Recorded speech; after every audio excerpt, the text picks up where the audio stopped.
સિનોર તાલુકાના મીંઢોળ ગામમાં મતદાર યાદી સાથે ખુલ્લેઆમ ચેડા કરવાની ગંભીર અને ચોંકાવનારી ઘટના સામે આવી છે. લોકશાહીની પવિત્ર પ્રક્રિયાને કલંકિત કરતી આ ઘટના રાજ્યમાં સત્તાધારી તંત્રની નિષ્ક્રિયતા અને રાજકીય દખલદારીને ઉજાગર કરે છે. સમગ્ર ભારત અને ગુજરાતમાં ચૂંટણી પંચ દ્વારા ચાલતી એસઆઈઆર પ્રક્રિયા અંતર્ગત મૃત્યુ પામેલા અથવા સ્થળાંતર કરેલા મતદારોના નામ કમી કરવા માટે ફોર્મ નંબર 7 ભરવામાં આવે છે. પરંતુ મીંઢોળ ગામમાં કોઈ અધિકાર વગર સુનિલભાઈ ચંદુભાઈ પટેલના નામે અન્ય અજાણ્યા ત્રાહિત વ્યક્તિ આશરે 39 જેટલા ફોર્મ નંબર 7 ભરી જીવતા મતદારોના નામ કમી કરવાની નાપાક કોશિશ કરી છે. આ ગંભીર કાવતરાની જાણ થતાં જ કરજણ તાલુકા કોંગ્રેસ પ્રમુખ પિન્ટુ પટેલે તાત્કાલિક સુનિલ પટેલને સાથે રાખી કરજણ પ્રાંત અધિકારી સમક્ષ કડક શબ્દોમાં રજૂઆત કરી હતી. આ ઘટનાએ પ્રશ્ન ઊભો કરે છે કે શું હવે ચૂંટણી પંચનું કાર્ય કોઈ રાજકીય પક્ષ અથવા સત્તાના દબાણ હેઠળ ચાલતું તંત્ર કરી રહ્યું છે? સૌથી ગંભીર બાબત એ છે કે ફોર્મ નંબર 7 કેટલા ભરાયા, કેટલા મતદારોના નામ કમી કરાયા, આ બધું કોના ઇશારે થયું તેની કોઈ સ્પષ્ટ માહિતી સ્થાનિક ધારાસભ્ય પાસે છે કે નહીં? જો છે તો ચૂપ શા માટે, અને જો નથી તો મતદારોના અધિકારોની રક્ષા કોણ કરશે? કોંગ્રેસ પ્રમુખ શ્રી પિન્ટુ પટેલે સ્પષ્ટ રીતે માંગણી કરી છે કે ફોર્મ નંબર 7 ભરનારા વ્યક્તિના સીસીટીવી ફૂટેજ તરત જાહેર કરવામાં આવે અને જે બિન અધિકૃત રાહી અરજદાર તરીકે ફોર્મ ભરાયા છે તેમની સામે કડક કાયદેસર કાર્યવાહી કરવામાં આવે. કોંગ્રેસ સ્પષ્ટ શબ્દોમાં ચેતવણી આપી છે કે મતદાર યાદી સાથે થતી કોઈ પણ હેરાફેરી સહન કરવામાં આવશે નહીં. લોકશાહીના અધિકાર છીનવવાની કોશિશ કરનારાઓ સામે કોંગ્રેસ રસ્તા પરથી લઈને કોર્ટ સુધીની લડત લડશે. આજે 147 વિધાનસભાનું સિનોર તાલુકાનું મીંઢોળ ગામ આવેલું છે. ત્યાં એક એવી ઘટના સામે આવી છે જે લોકતંત્રનું હનન કરતી હોય એવું સામે આવ્યું છે.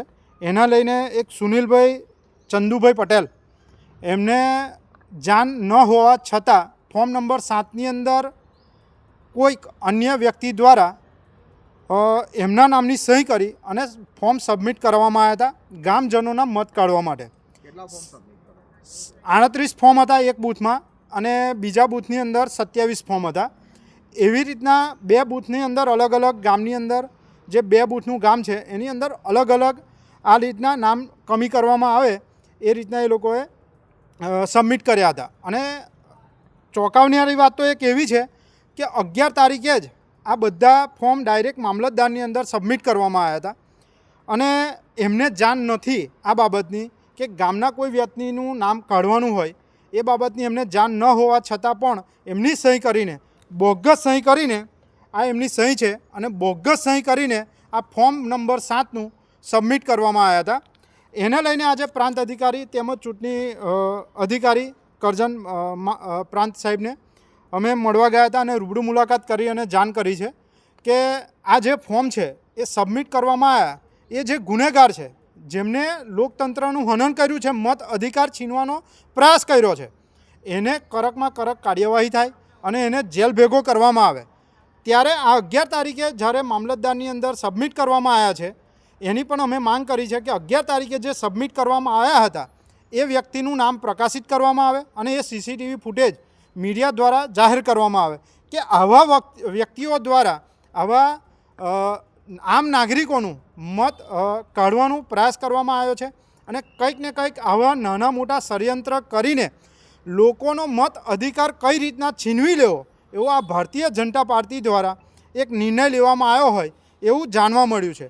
ત્યારે અમે આજે સ્પષ્ટ રીતે ચૂંટણી અધિકારી અને પ્રાંત સાહેબને જણાવ્યું છે કે આવનારા 3 દિવસની અંદર સીસીટીવીના ફૂટેજ જાહેર કરવામાં અને જે અરજદાર હતો એનું જાહેર કરવામાં અને એની વિરુદ્ધ કાર્યવાહી કરવામાં નહીં આવે તો અમે 3 દિવસ પછી આજ એમની ઓફિસની બહાર ધરના પ્રોગ્રામ કરીશું અને કરજણ તાલુકો અને સિનોર તાલુકાના કોંગ્રેસના તમામ આગેવાનો અને જે મત નીકળી ગયેલા નાગરિકો છે એ પણ આ એની અંદર જોડાશે અને આ બાબતની અંદર સચોટ તપાસ કરવામાં આવે એવી માંગ કરી છે. અમે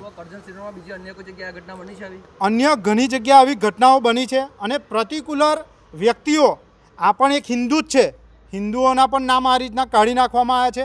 કંઈક ને કંઈક સત્તાધારી પાર્ટી છે એને ન ગમતા લોકોના મત કાઢી નાખવાના આવ્યા છે. જે સવાલો કરે છે એવા લોકોના પણ મત કાઢી નાખવાનો ષડયંત્ર કરવામાં આવ્યું છે. હું સુનિલભાઈ ચંદુભાઈ પટેલ, રહેવાસી મીંઢોળ. આ જે 7 નંબરના ફોર્મ પર જે બધું કરેલું છે એ મારી જાણ બહાર છે. બરાબર? શું કર્યું? આ લોકોના નામ કાઢવાનું જે ષડયંત્ર કર્યું છે એ મેં જાણતો જ નથી. મને તો બીએલઓનો ફોન આવ્યો કાલે કે ભાઈ તમે આ કામ આ અરજી કરેલી છે. મેં કીધું મેં કંઈ જ કરેલી નથી. એટલે તમારું એવું કેવું છે કે તમારા નામની અરજી થઈ છે હા, મારા નામની 38 અરજી થઈ છે અને બીજી મારા ગામમાં 29 અરજી થયેલી છે. બીજા એક સંજયભાઈ કરીને છે એમના નામની, એ ભાઈને બી ખબર નથી. એટલે ટોટલ આટલા હે હા, બીજા મારા નામનું બીજા કોઈ ફાર્મ ભરીને આ કામ કરેલું છે. એટલે હું તો હે કોઈની પર તમને શંકા હોય એવું? ના એવું નહીં. હવે એ તો હવે બધું ગામ તો બહુ મોટું છે અમારું, આમ કોની પર શંકા કરવાની. ગામમાં જ રહું છું. બરાબર, કોઈ જાતની જાણ નથી કરી. એટલે હું તો સરકારશ્રીને એ જ નિવેદન કરું છું કે ભાઈ જે તે આ વ્યક્તિએ જેને કર્યું છે એને ઉગાડો કરો, બરાબર છે ને, એને સજા થવી જોઈએ.